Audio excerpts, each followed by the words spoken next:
Nu zi-mi acum, ce s-a întâmplat? Tata. Tata. Păi scuză-mă, dar nu o să mai pot să ajung. Am o problemă cu mama de sănătate și trebuie să plec neapărat acasă.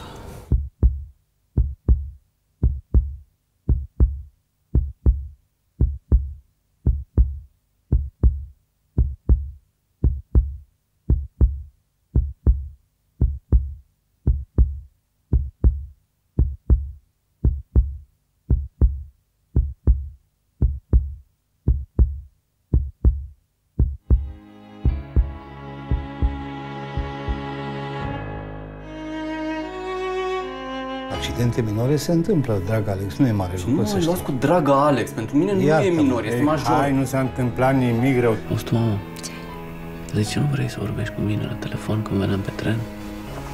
Și o țineți pe mama cu super perfuziile alea așa, ca să văd eu ce drăguți sunteți. Dar ce credeți, că-s prost? Alex, exagerezi, Alex. Ce, Alex? Mergeți liniștit că am eu grijă. Super, mulțumesc. Adică, mă rog, nu-i super, e